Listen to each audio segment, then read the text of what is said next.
Friends, just a quick note that today's episode is a rerun from about 2 or 3 years ago. We've just had so many more listeners since then, and this is one of our foundational episodes. So particularly for those of you who joined in the last couple of years, this is part 2 of the 8 concepts of systems theory, or 8 concepts of Bowen theory, featuring my old co-host Brendan and I as we chat through concepts 5 through 8. Also, a quick reminder, if you'd like a journal or some video resources, you can go to www.capablelife.me and pick those up. We'll have that link in the show notes. Thanks so much. You're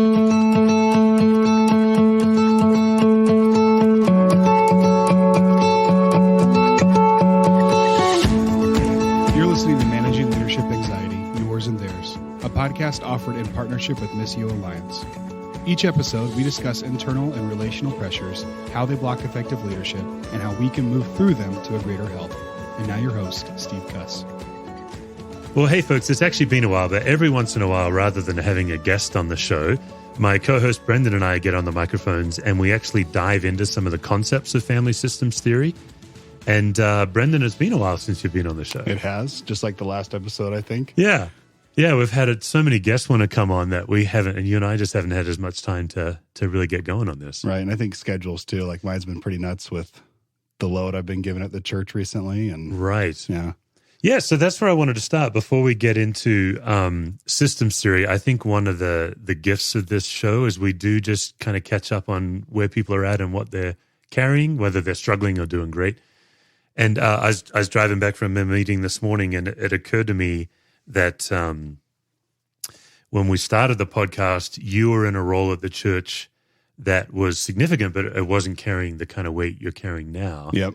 You've now kind of become essential to the fabric of the church. Yes, I have. Tell us what that's been like for you. Man, it's been I think a huge mind shift for me. Like I think a couple weeks ago, I was like, wow, I didn't realize how much I was actually on my shoulders until I think Jimmy and I sat down and did not necessarily a workload scrub, but a similar one where we figured out exactly everything that I was doing. And I was like, I stood back and I was like, oh my gosh.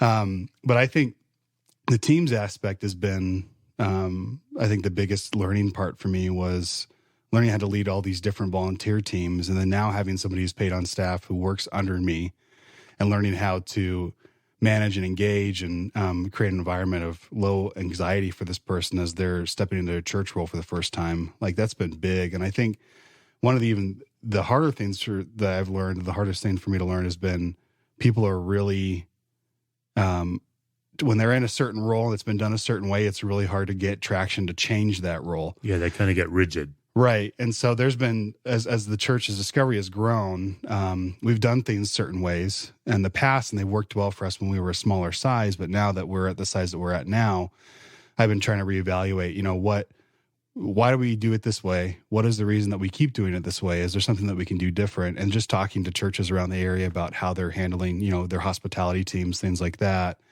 And finding out that the way that we've been doing stuff now isn't sustainable for us in the long term, and just getting people on board with me to get that traction going. Their first immediate reaction is like a high anxiety of, oh my gosh, you can't do this. Why? Yeah. And we've already had so many changes at Discovery in the last year anyways, that it just feels like I'm heaping more coals onto the fire in a sense for these people. And so learning how to manage those anxieties from these people that come up to me on Sunday are like, why would you do it this way? You can't, like, why? And then I have to, in some ways manage my own self as like, okay, I'm not going to get upset with this person. They have genuine concern. Let me just tell them why I think that we should do it this way. Yeah. So it's been a fast learning curve, and learning how to navigate those conversations and just people coming to you with the anxiety that's so infectious. And if you let it get to you, man, it affects my whole, like Sunday, my whole week. Like you have to take a step back. Like sometimes on Sundays, I'll have to go and sit down in a room really quick to take a couple breaths to kind of recenter myself. So, what's interesting is so you're coming and bringing some needed change for where we're headed. What's interesting to me is it feels like people look back in the past and mythologize. Right. Because all I've ever known in my 14 years at Discovery is change. We have just not ever been very constant for very long. We've been a pretty dynamic, by which I mean changing organization. Right. But I think people forget that or maybe they run out of capacity for change and they start acting like we were ever very stable for very long. Right. Some of the changes that you're enacting, you're stepping into what it was like for a 4-year period where we grew exponentially every year. That was hardly stable. Yeah, that wasn't. I guess you're right. But people are looking back on it like not nostalgic, but I don't know, somehow they put more stability in the past than really happened. Yeah, I don't know. It's weird. Like people, I'm this way too. It's like, and I get so used to a certain way of doing things that when I have to readapt to something, it's difficult, but it's a lot less hard than I think it's going to be once it happens. Yeah.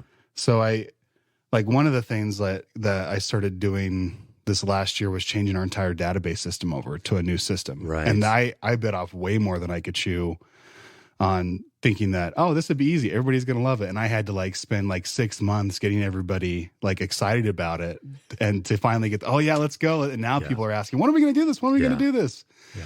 So it's weird. I don't know why people are exactly that way. I'm sure there's probably some family systems thing in there about the static nuclear family system and how that carries into the workplace. And when you enact any change into any system, it's always, it makes people anxious. It just creates anxiety, which it shouldn't, but it does. Any change brings sabotage. And, when you make a statement like that, the biggest mistake a leader can make is to believe that we never bring sabotage. Right. Sometimes a younger leader or a new leader to your organization will come in with ideas and you're the one that's sabotaging their progress. But yeah, change always brings sabotage and always generates anxiety. It's like a lock. So let's grab one more idea and then we'll jump into our theme today. Okay. You're now leading other staff. That's also new. That's a leadership change. Right. What's that been like? It's been difficult. Not difficult in the sense of, man, I can't do this, but.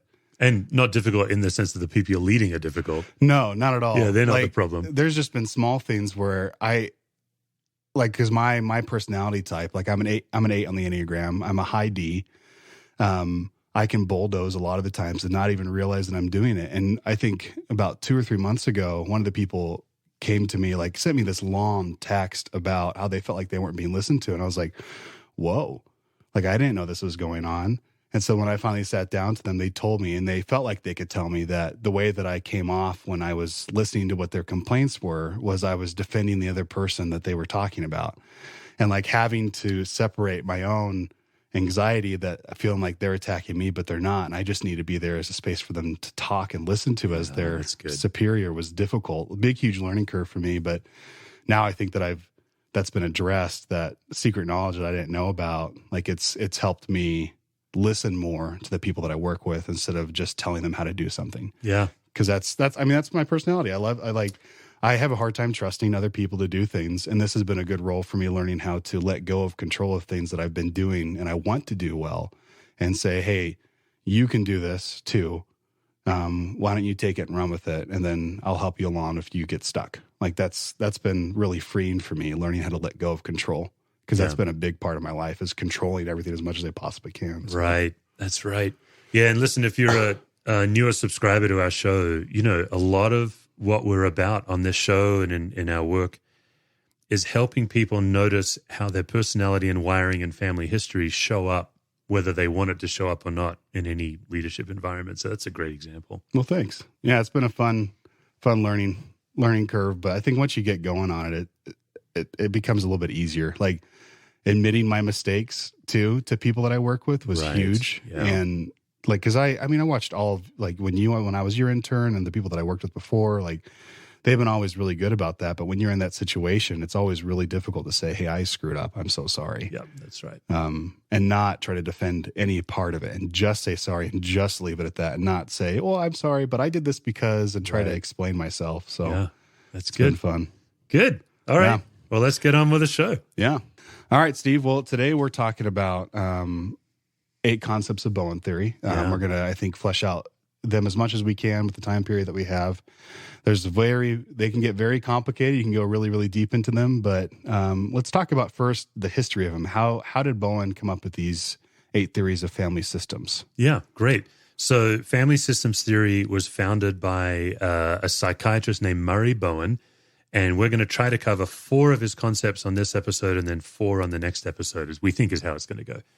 So Murray Bowen in 1954 was a psychiatrist in a psych ward. You can imagine in the 50s, the kind of psych wards, pretty rough times. Yep. And his specialty was dealing with paranoid schizophrenic adult men in their 20s or whatever. Typically, their schizophrenia would onset as teenagers. So mom and dad have been trying to navigate a fairly challenging teenager, finally having to hand them over to the state in some form or hand them over to a psych ward. Bowen then gets involved. He shows up in 1954 where he just is assuming that he's going to do what psychiatrists do, which is to focus on what's going on inside each individual, use medication and counseling theory, Freudian theory. But a light bulb for Bowen went on is every Sunday afternoon was parent visitation day, and he would observe the way the parents would interact with these young men when they come and visit them. And it was a big light bulb moment for Bowen when he realized, man, pathology isn't just inside of an individual. Pathology is also generated between individuals. So he was really the first in that field to really pay attention to how the way we relate to each other generates anxiety, not just what's inside us. That would be the short history of it. And out of that kind of experience, he then went and taught at Georgetown, and he generated these 8 concepts. Some people talk about the 9th concept that he generated right toward his death. We could chat about that in the next episode maybe. But yeah, he's now famously has listed the 8 concepts that are really the foundations of family systems theory. Yep. So the first one he had was levels of differentiation of self, which is basically groupthink. And how I think correct me if I'm wrong, but from what I understood, what I remember is that it was he noticed it first in the psych ward with the families and how they all fell into these systems of thinking similarly when stuff began to happen. But we're looking at it from a perspective of, yes, your family aspect has a huge part to play in that, but also that family aspect affects your workplace. So let's dive into how to identify levels of differentiation of self and that groupthink and what to do about it and how we can begin to move to healing in it, but not move out of it, because you're never going to get out of it. It's always going to be there. Right. But we can notice it and begin to notice those patterns. Right. So differentiation of self, it's interesting. We're going to probably spend the least amount of time on because it's the concept that we've talked about most on the podcast. So for our listeners, the most recent episode we did, I think it was 2 episodes ago, Rich Villodas, he laid out differentiation beautifully for us. And then last season, Trisha Taylor, people can search Trisha Taylor, she also laid out differentiation. So let's define it. And I'm actually going to throw it to you, Brendan, to give us an example. Differentiation of self is simply the ability to manage your reactivity when someone is anxious. So it's the ability to stop their anxiety from being contagious to you. And it's also the ability for you to stop your anxiety spilling out onto them. Right. So it's really about how can you be connected to somebody, but also different than them. That's where the word differentiation comes from. And I think a lot of people misunderstand it, particularly in Western culture, as standing alone. But a true differentiated person is fully connected with somebody, but they're not enmeshed. They're not codependent. Right. You want to got an example that comes to mind from your own life? Yeah. So I think the easiest one for me is just marriage. Like I think Right. one of the best ways that I described it, like in our small class groups, I think you were gone that day that I talked about this, but the way that I look at it is like I have this electrical current inside my body and somebody else has electrical current inside their body. And when I touch their hand, I'm coming closer to them where we're interacting. Sometimes their electrical current can flow into my body and become part of me, and that starts to infect my electrical current. And the goal is to allow them to cross, but not to fully envelop your own electrical current. Right. And so, like for my wife and I, Kelsey and I, we have disagreements about things. Like I think last night we had a disagreement about phone usage when we're trying to spend time together. And if one of us gets upset, I have a tendency to infect her with, oh my gosh, I'm worried about her being upset with me. And she does a really good job of, nope, I'm not upset. You handle your own stuff. I'll handle mine. Like not allowing those two to cross. Like I need to take a step back. Well, if she is upset, that's not my fault that she has to handle that I can't be always worried about pleasing her all the time. Is that a good example? Yeah, I like that. Yeah. Yeah. So, and then in the workplace, I think a good example would be sometimes if you're in a work environment and somebody has a problem with a workmate and they tell you about it, if you now have a problem with a workmate, but you didn't until you heard about it, that would be an example of the opposite of differentiation. Yes. Is you kind of adopt each other's anxiety and then you gang it up against somebody. But yeah, differentiated, and really what we try to teach is the power of differentiated leadership. You just mentioned all the anxiety generated around change and operations in our church. Mm-hmm.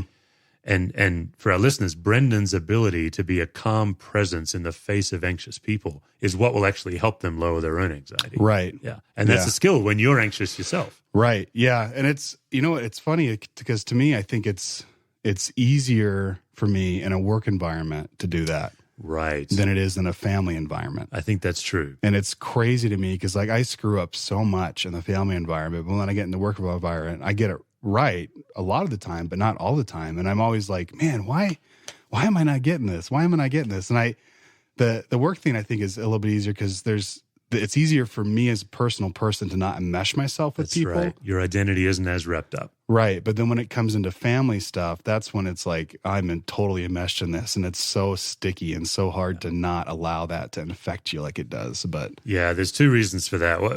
I don't remember where I heard this from, but somebody somewhere in systems theory said when there's an umbilical cord involved, it's 100 times harder. Oh my gosh. It's so true. But then like you and Kelsey, not to get really bizarre here, but you don't have an umbilical cord between you. No. But what Tim Keller says is, the problem with marriage is after a while, you just start acting like yourself.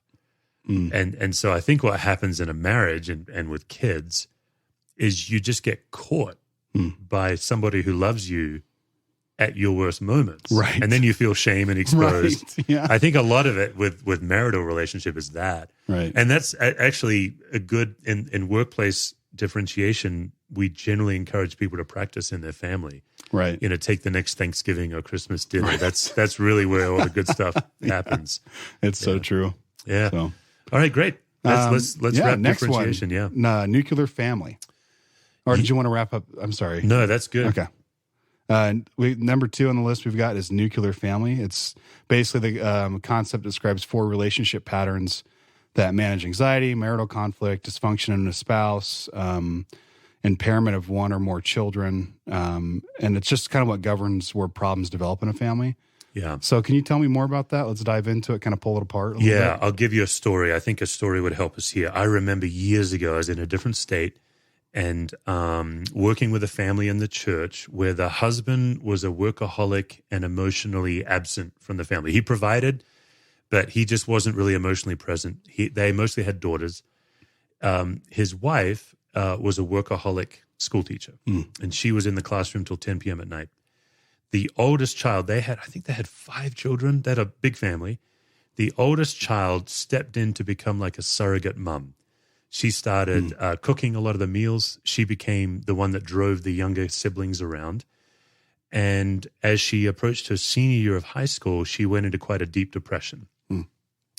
So mom and dad said, our daughter's depressed. We need to get her help, which is great. Good for them for noticing it and taking care of it. But their solution was to fix the daughter. In family systems theory, with the nuclear family, that situation, that daughter, let's call her Isabel, she is known as the identified patient.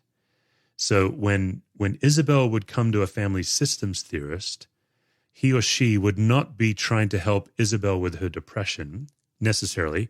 He or she would be trying to say, Isabel is exhibiting the symptoms of the sick family dynamic. And so let's get the whole family in. And so some of the more classic and radical family therapists like Carl Whitaker would be probably one of the most provocative family systems theorists. He would actually get the whole family in with Isabel, the siblings, mom and dad, and he would say, okay, Isabel all she's doing is carrying the anxiety of the whole family. Dad, because you're absent, mom, because you're gone. The problem isn't that she has depression. The problem is you guys need to carry some of the weight she's carrying. And Carl Whitaker would even go so far as to say to the 5-year-old, hey, would you apologize to your older sister? Like he would even lead people through kind of a repentance. Wow. So nuclear family, it's simply the recognition that problems aren't all inside us, they're also between us. And that with some time and skill, even when you're in a family, you can start to notice how you're contributing to the anxiety of your own family. And I've got an example from my family I'd be happy to share, but if you've got one, go for it. Go ahead and you share. I'll be thinking about mine. Mine's kind of a more sensitive subject right now, so I have to kind of be careful, I think, when I talk about it. Yeah, so I've got an interesting situation where because I have studied this material, because it's benefited me so much, I can be anxious to get my kids to live it before I lived it. Like I've noticed in myself as a parent, when my kids come home anxious with maybe drama at school, something like that, early on, several years ago, I would try to teach them these concepts and would neglect to mention to them, I didn't get the hang of this till I was in my 30s or 40s, and I still don't have the hang of it. That's really what I should have told them. Right. But instead, I'd be like, hey, if you would understand differentiation, what ended up happening, all three of my children can define differentiation. They've even been on this podcast and talked about it. But I think where I've gotten smarter and wiser is what I say now to my kids is, hey, there's another way you can do this. And I don't think you have to. Because what I was doing is I was pressuring my kids to do it better in my anxiety. Right. And so in the last, say, 5 years, I think I've done a better job. And if Lisa were here, she might be listening and say, actually, it's more like 2 years. I'm trying to think. I may be overcrediting myself for 5 years. But in the last couple of years, I think I've done better at saying, hey, I want to share this concept. I also want you to know I'm still working on it, and it took me years. Right. But whenever you're ready, we can explore it. And I think what I've done well lately is to say, and by exploring it, there's no pressure. Right. I'm not asking you to do something. You don't have to do anything. And I've watched my kids relax because middle school or high school, pretty tough social environment. Yeah. Been a while since I've been in it. Me too. Yeah. So that's something from my own life. I've got one. So I don't know if I talked about this on the podcast before, but I think last year or 2 years ago, one of my sister-in-laws was in town, and we were in a car driving to go see Wicked. My first time seeing Wicked. Totally blew me away, by the way. I've never seen production before. Amazing production. Anyways, we're on the car over to go see it downtown, and I had two of my sister-in-laws, my brother-in-law was in the car, and my brother-in-law is a worship pastor up in Wyoming, and him and I started talking about the Enneagram and just got on a whole topic of the Enneagram, and we're talking about our numbers and stuff like that, and then both of us, because Kelsey already knows about it, and Cassidy, his wife, already knows about it, started telling Kelsey's other sister about these concepts, and just started reading them off and stuff like that. And my desire for people to find healing in these concepts, I totally pressured her into reading and thinking about it more than I should have, and she totally shut down. Yeah. And since then, I've learned, I think, in a similar vein, that I become anxious when I can't get somebody to understand the concept and find healing as much as I have in it. And so I've had to take a huge step back in that. So an example after that was I had one of my cousins that I hadn't seen, in, I don't know, 4 or 5 years come out to visit because he was going to go stay at a cabin with his dad and his 4 kids that he had with him. And we have a very, my mom's side of the family, my side of the family is, like all families, has quite a few different dysfunction areas. And so him and I started talking about these subjects and just the things that I've been learning, the books that I've been reading. He was really interested in it. And I tried my best not to say, well, you have to read this book and you have to come check this out. And man, I'm going to check in on you. That's good. And just say, hey, if you want to talk about this, feel free to call me. Yeah. I've had an aunt that came out to visit us that she asked me what I've been learning and stuff like that. And I told her, this is what I've been learning. If you want to check it out, you can. She actually went home and bought a book and started reading herself. That's and started great. Sending pictures and stuff to me and talking to me about it. And so I found with this kind of stuff and the nuclear family aspect of my infectious anxiety about just this material, I have to take a step back too and not be like, come on. Yeah. It's a really good reminder. We both do this, Brendan, when we teach this stuff. We try to remind people that those of us who teach it are not above it. Right. And I think it helps people to hear that graduating in this material is not becoming non-anxious, it's continuing to work on letting anxiety have less impact. Right. And so here we are. We're still, and then it gets really sophisticated. Like now we get anxious about teaching non-anxiety. Yeah. It's funny. It's super funny to me. So, all right. So that's the first two concepts. So we had differentiation of self, and then we had the nuclear family. Yep. Number 3 is family projection process. If you don't mind, I'm going to read a couple paragraphs off this page I have. It says, Let's do it. Family projection process is this concept that describes the way parents transmit their emotional problems to a child. Some parents have a great trouble separating from the child. They imagine how the child is rather than having a realistic appraisal of the child. Relationship problems that most negatively affect a child's life are heightened need for attention and approval, difficulty dealing with expectations, and a tendency to blame oneself or others and feeling responsible for others' happiness, and acting impulsively to relieve the anxiety of the moment rather than tolerating anxiety and acting thoughtfully. It's a lot. Yep. Yeah, I did a Twitter thread on the 8 concepts in May of 2019, and I just retweeted it today, which is now going to be like 3 or 4 days before we publish this episode. So I'm going to read what I wrote too, because Twitter forced me to be concise. Family projection process. A parent worries about a child and focuses anxiety on the child, making the child more anxious and more symptomatic, so that the parent applies more focus. The child becomes the identified patient of the parent's anxiety. So grades would be a great example of this. Right. Helicopter parenting. Yep. Lisa was telling me the latest thing is lawnmower parenting. What is that? Yeah, I'd never heard of it either. The parent mows the path smooth. Oh, my goodness. So the kid can walk without any obstacles or challenges. Wow. Well, I think it comes from a good place. Right. It's well-meaning, but it's crazy. Yeah. So it is similar to the nuclear family idea because both of these concepts can generate an identified patient. But, right. If we go to a cliche, if you always wanted to play cello and you make your kid play cello and they're just not into it, but you're trying to get your kid to do something you couldn't do, or maybe they have opportunities that you couldn't have. A lot of parents today feel insane amounts of pressure to give their kid every perfect opportunity in order to be well prepared for life. Right. And they're not aware that that very well-meaning thing is putting so much pressure on their kids. Right. It's almost like none of our kids are allowed to be average anymore. Right. Everybody has to be exceptional. Everybody has to be a world changer. In some way, everyone has to be exceptional. Yeah. And it's just generating massive anxiety in our kids. So how do you combat that? Well, I do think just knowing that is a huge battle. So if you're listening and you're a parent and you're thinking, holy smokes, I've screwed up my kid. First of all, probably. Every kid's going to need counseling. Yeah, at some you probably point have from parents. But secondly, you can name it to your child. Right. Depending on their age, and your relationship with them, you can say, I feel this pressure to give you every opportunity, and I want to relieve you of that. And you can actually recruit them onto your team to help manage the load. Right.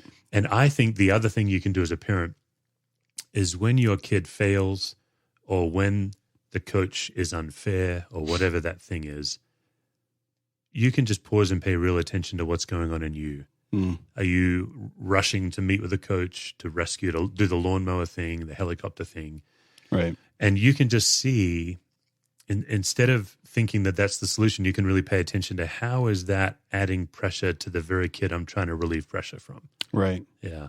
How does this tie into a work relationship? I was trying to think of that. I think the way it ties into a work relationship is through a concept in System Series, not one of the 8 concepts, over-functioning and under-functioning relationships. Okay. And so I think in this case, the helicopter or the lawnmower parent is over-functioning. Right. And you're not allowing resilience in your children. And by them needing to be exceptional and world changers, you're not allowing them to be human and thriving. So then when you put it in the workplace, if you find yourself constantly over-functioning to give every opportunity, if you have employees that are at odds with each other and you can't handle that and you're stepping in, I'm speaking autobiographically. This is one of my great challenges is I'm constantly over-functioning and I'm still learning. how to let people be who they are without me like injecting myself into the system to make it all okay, which is completely arrogant when you think about it. Even though it comes from a good place, it's pretty self-righteous. Right. So I think that's what in the workplace you could really be noticing. Is allowing somebody to start making decisions in a sense without you always having to be your thumbprint on it. Is that what you're kind of saying? Yeah, like allow someone to get a B-. Okay. In whatever it is. Right. And allow people to have rough and tumble conflict. Right. To fail. Yeah, or even to be at odds with each other without stepping in and getting a matchmaking kind of thing. Triangling, yeah. Triangling would be evidence of that.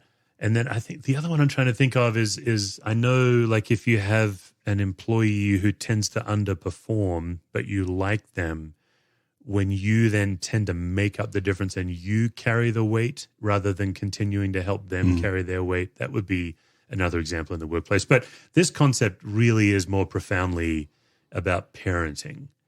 Yeah, secondarily, it'd be about the workplace.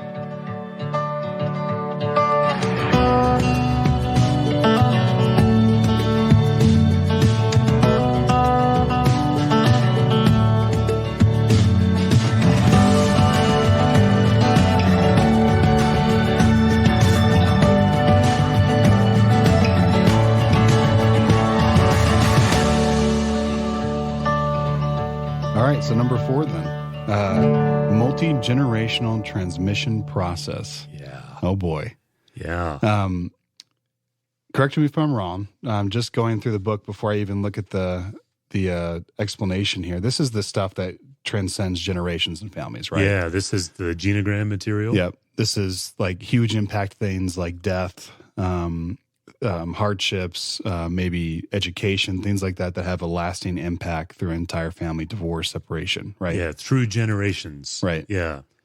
Yeah, so tell us what a genogram is. So a genogram is a family tree that lists all the good things, all the good relationships, all the bad relationships, family deaths, divorce, hardships, good things, just different relationships in the family and how each of those carry themselves down through your family tree in a weird, infectious, I want to say disease because sometimes it's not a disease. Sometimes it's really good stuff. Yeah. But it's just this weird, infectious, like spirit in a sense. Like it's weird. It's so funny to like. I remember when we did mine. Like I couldn't believe after looking and listening all the stuff that had been carried throughout generations in my family that I'm like, wow, where do I stop that from happening to myself? Right. And I think that's where the power of the gospel comes in with this concept is that God has given us the opportunity to use Christ to be free from those things. Yeah, that's right. So yeah, that's great. Later on, I'm going to ask each of us to share one trait that we've inherited from our family that's really a positive and one that's been a real challenge. So we can be chewing on that. Okay. But yeah, that's exactly it. Like in the Bible, particularly in the Old Testament, when they say the sins of the father are cast down to the 3rd and 4th generation. Right. That's this process in Scripture. And then the other way I've heard it explained is the multi-generational family process helps you understand what cards have you been dealt so you can play them better. It's never about blame. That's why I love it. It's not about looking for someone to blame. Right. It's really about understanding, man, what cards have I been dealt? And then what am I tightly gripping onto that maybe I can loosen my grip on? Right. And then what has a grip on me that I didn't even know has me in its grip? Right. So I'll share a couple of things. I'll share a podcast I was listening to this morning, and then I'll share my two. Okay. And we'll see if you've got All two. right. So this morning I was listening to Malcolm Gladwell. I love Malcolm Gladwell. He has a podcast about music, which offhand I don't remember the name, but James Taylor was the guest. Huh. And Gladwell's saying to Taylor, hey, you've got like this really cheerful, easygoing singer-songwriter voice, yet you battle depression and you've been a drug addict. What a fascinating thing. And Taylor takes that question and brings it through a genogram answer. And he said, yep, when I came to learn that the Taylor family, for generation to generation, the day we're born, we believe that the love and acceptance is conditional and that we have to reach for and fight for unconditional love and acceptance in this world, and that if there is a lifeboat of rescue, we have not earned a place on it. Mm. It's like, holy smokes, that's genogram in a nutshell. Like, he had done all this work with his father, grandfather, and great-grandfather, and then all cousins, and looked at generations of addiction in his family. Mm. And after he got clean himself, he started to do generational work. And he talked Wow. about how freeing it was for him to realize that what he's inherited isn't all his fault. It helped him overcome his shame for his Right. behavior. So I think that's the great benefit of generational work. Right. So in my family, one of the great traits is my parents and my parents' parents, really it's 4 or 5 generations as far as I can tell, have an incredible sense of adventure and an ability to go try something new. And it's usually it's either like moving countries, or I've never been a sheep farmer before, so I'm going to buy 8,000 acres and farm sheep. Like in my dad's case and my mum, they basically eloped and got married in Canada from Western Australia. Wow. And then they just traveled the world for 4 years. They got jobs here and there through Canada, North America, and Europe. Wow. Yeah. My sister did that too. Obviously, I've done that. So this sense of adventure, like when it's been very difficult for my family and I that I'm this far separated from them. We're very emotionally close. But there's also a sense where it makes a lot of sense in our family because we're the people that go explore. Right. That's been a great, incredible gift to me. One of the challenges that was revealed to me in my genogram that I had no idea I did this is if you're a Cuss, you believe you are always right. Always. Like the idea that you might be wrong, it's so far beyond arrogance. It's not even in the picture. Right. And when that was brought to me in my genogram, we talk about blind spot knowledge. It was a blind spot that as soon as they said it, I'd never thought about it, and I knew it was true in the moment. It was mortifying. Right. And then my mind immediately went back to all the conversations I'd had years before where somebody had proven me wrong and took so much joy in it.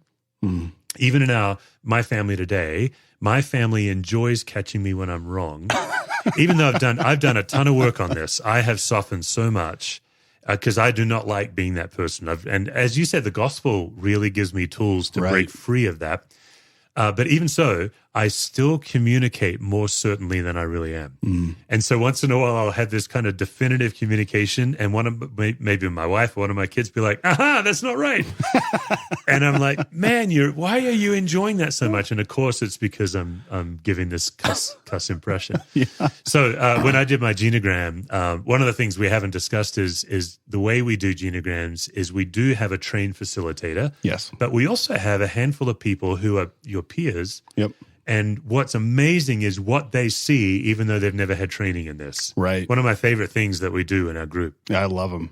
They're so much fun. Just They're every day. so hard for you though, because when you get done, it's like you've been hit by a freight train. Yeah, it's very vulnerable. It is. And so one of my peers, when I presented my genogram, I was 24 or maybe 25, and she said, "You speak like the Pope. Like it's ex cathedra, like you're actually speaking scriptural truth." Oh my goodness. And I'm like, "What?" Oh. So I've been on a 20-odd year journey to work on that. Yeah, mine. I'll go with I think my negative stuff first. Is there's a lot of cutoff in my family. A lot of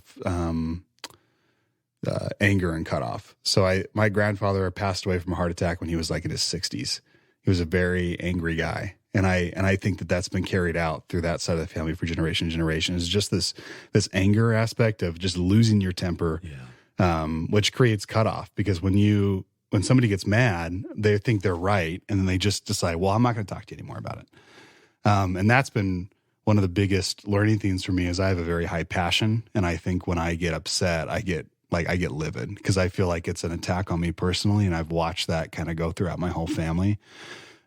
So just learning how to, stay cool in situations has been, I think, one of the biggest lifelong learning things I'm going to have to continue to do. Cause I could lose my temper sometimes. And I'm usually pretty controlled, I think, now, but more than I used to be. But I still have those moments where it's like, wow, I can't believe that I did that. Why would I get so upset about something like that's just ridiculous? And I think I've always known that, but I think having somebody tell me that And then seeing that after putting it up on my piece of paper with my family tree and see, wow, that's actually part of my story now too. And it's not my fault, but I can start to work on it. Like, that's good. Yeah. And then I think the other side of that is resilience. Like I think my family's ability to, when they encounter a difficult situation or something terrible has been done to them, their ability to come out on the other side and be okay as much as they can be.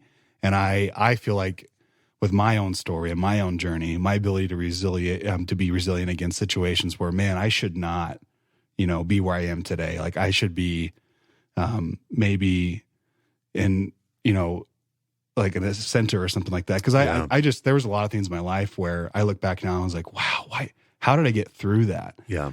And I really think resilience is a God gift that's been given to my family to endure hardships and come out on the other side and say, you know what, I'm going to pick myself up. We're going to go at this again. And now it's that's a gift from God that I can say, well, God's with me through all this and it can't be as bad as it was last time. So let's keep moving. Let's keep trucking. So that's really good. Yeah. I like what you said about it's not your fault. It triggers for me. Seth Godin says, it may not be your fault, but it is your responsibility. Right. I think that's family systems in a nutshell. Right. Is what I love about systems theory is it's not very interested in blaming somebody, but it's very interested in helping you as an individual figure out what can I do about this situation. We've even talked about, you and I, when we teach these concepts in class, people tend to first try to find someone to go fix them with. Right. And we're constantly saying it's really not about other people. All you can do is change how you show up. But family systems theory teaches if you change how you show up, it forces change in the dynamic. Right. And that's really freeing, I think. Oh, absolutely. It's life changing. Like I think being able to recognize that the reason that you do the things that you do comes from this multi-generational transmission. And it's not your fault. I think relieves that shame. Like shame, yeah. Yeah. That's right. But then it's your responsibility to say, well, I know about this. Now I should do something about it. I think you've said before, self-awareness is pretty big in our culture right now, but you can be a self-aware a-hole and, it's not helping anybody. Self-awareness, I think, is radically overrated because that's where we end. Right. And we never get to transformation and actually to our true self. What I believe Jesus actually invites us to is dying to all of this, that's our false self, and then actually being identified. And I think the way Paul says it is our life is now hidden in Christ. Right. Yeah. Absolutely. Well, a couple of things as we wrap up part one. Part two will be next week. But let me end with this, Brendan. There are so many good resources to help people, and it's not just us. It's not our material. So I'm going to name some names, and I'll mention our material, but others as well.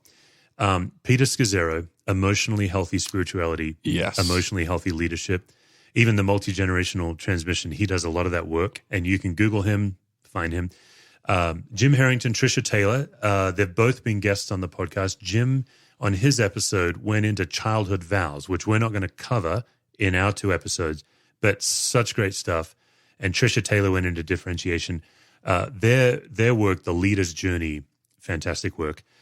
In Managing Leadership Anxiety, I write about all this in my book, which you can get. But on my website, you can actually download a free genogram toolkit. And then there is a paid kind of set of videos on how to make a genogram and how to lead a group through genograms, which is a little more intense. Right. But we would just recommend you do take a next step. Don't just listen to a podcast. It certainly doesn't have to be our materials, but avail yourself of somebody who's done this work, because it's one of those things that it takes a lot of time, but you do it once and it just pays off for years. Right. Yeah, I think so. Yeah. Book resources, I think, for genograms is just that. Is it genograms? Is that what it's called? Yeah, I think some of the books that are dedicated to genograms are too intense. So honestly, sorry, everyone, don't listen to me. If you're going to spend money, I think Pete Scazzero has a great chapter on genograms and Emotionally Healthy.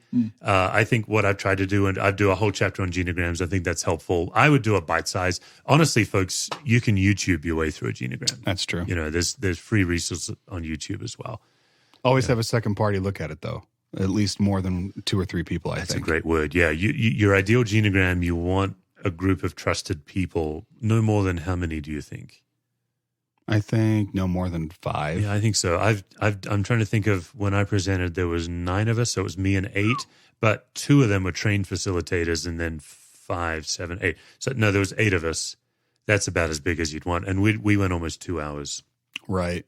Yeah. Each one should take about an hour. Yeah, hour and a half maybe.